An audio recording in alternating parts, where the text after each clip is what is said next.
everybody. I just kind of wanted to make this video to just let everybody know that what literally just happened while I was working on the job today. So I'm an overnight stalker, meaning that I come in from 10 to 7, 10 at night to 7 in the morning. That's when I leave. I stock groceries and put them on the shelves. I work for, I'm not going to say the name, but you can see where I work for.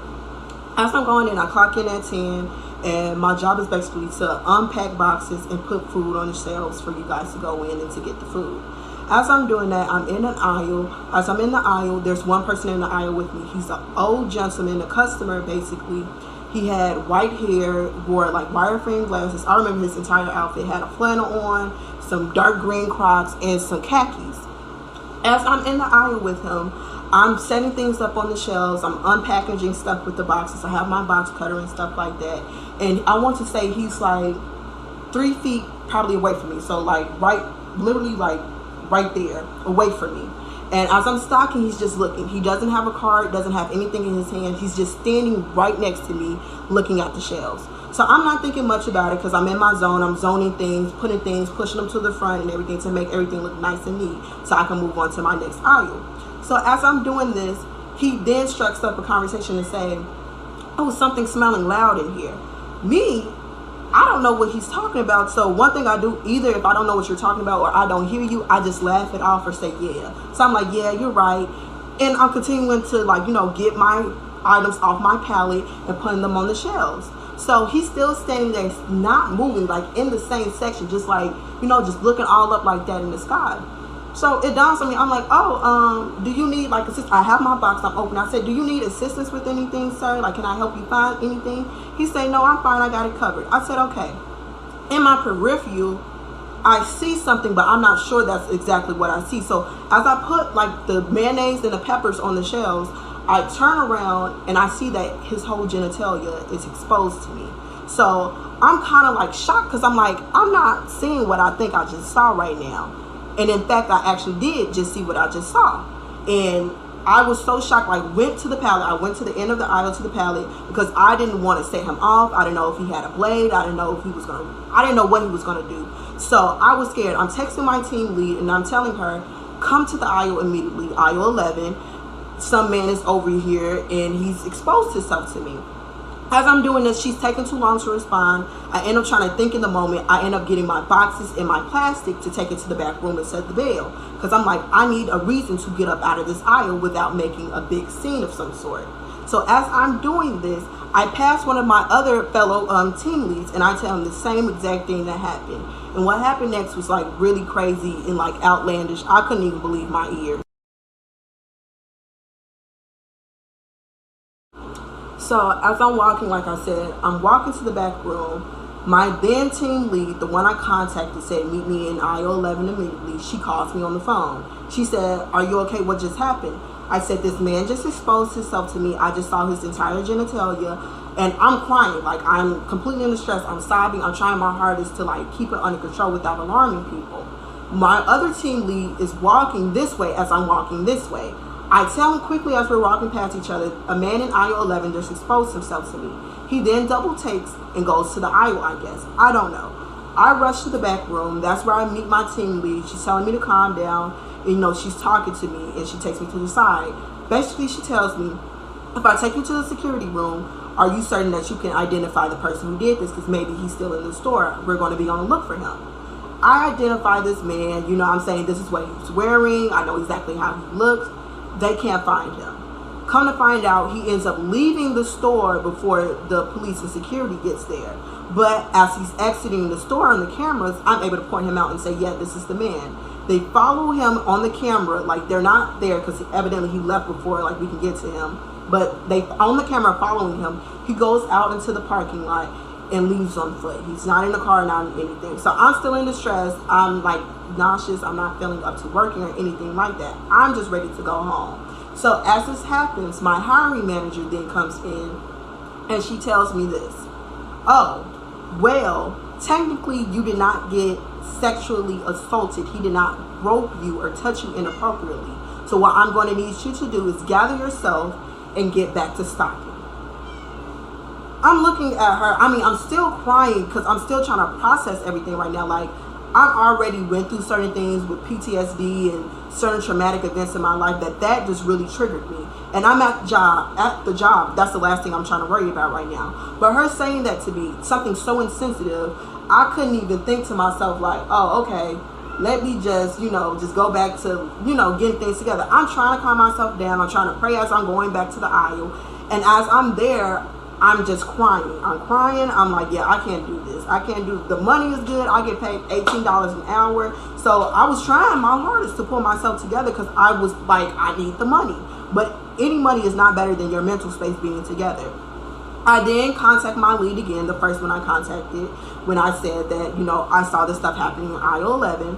I tell her, hey, I'm about to leave. I'm about to call my mother, and I'm about to go early. If you leave early, you get docked points, basically, and you can only rack up to 5 points before they fire you. She then tells me, oh, don't leave. Just go to the back and meet me there before you, decide anything rash to do. So basically telling me, don't leave, don't do anything rash, just meet me in the back office, which was the same room she brought me to in the first place when I was crying and telling her what happened.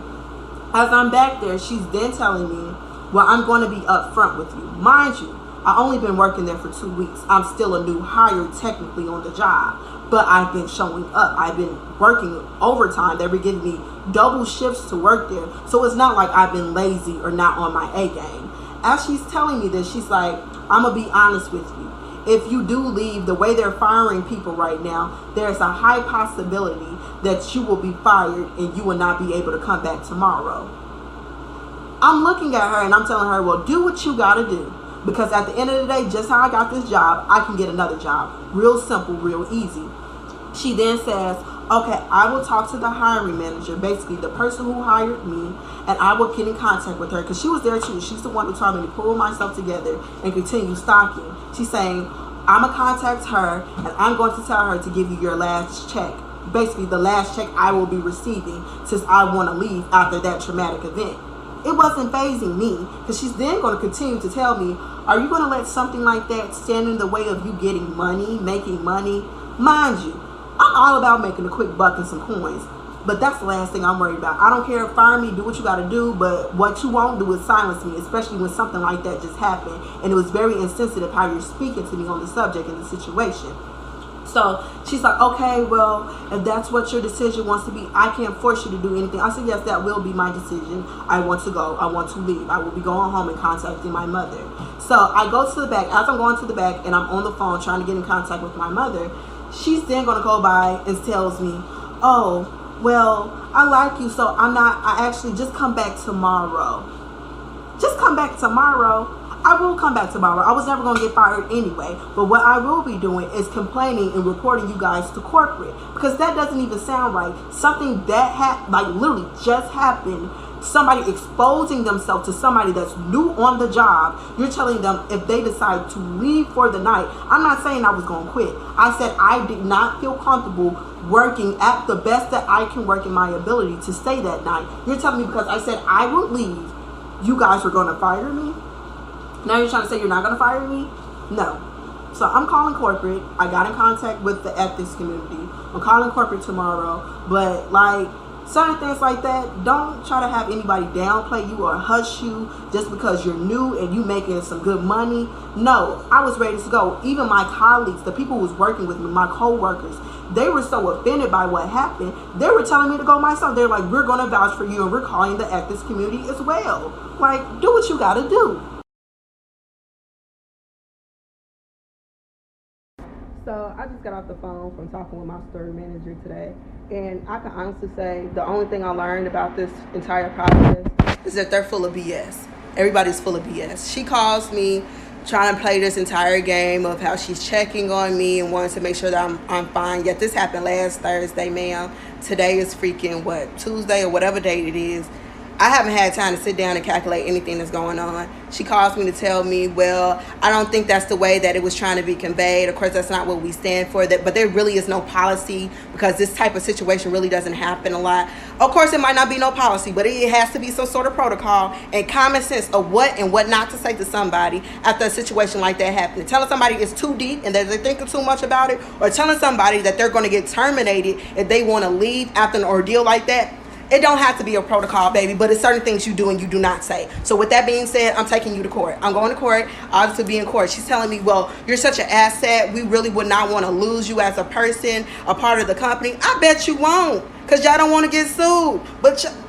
But that's going to happen. That's going to happen. I'm going to sue you. I'm going to sue everybody there. Then also telling me, well, I'm going to tell you what I can and cannot do. I can't have you have a meeting with anybody, because that's not on my part. That's on the ethics committee and the open door. That's what you can do with them. And that's exactly what I did for them. So I'm waiting for them. If she's going to continue to tell me, well, on my end, I can try to push it up so that they see the urgency of it. Yes, how about you push it up? But this phone conversation is going nowhere. You told me you called to make sure that you hear my side of the story. All you trying to do is accommodate and make sure that they are better. The managers who did this, trying to make sure that they're on a good term and point. Oh, well, I don't think it was meant that way, and I don't think this is how they meant to say it. They just really like you as a person working there. Woo, woo. But if you really like me, you would never told me that you would terminate me after I no longer wanted to work there. It just doesn't make any sense. So I told her it's nothing basically me and you have to talk about anymore on this phone.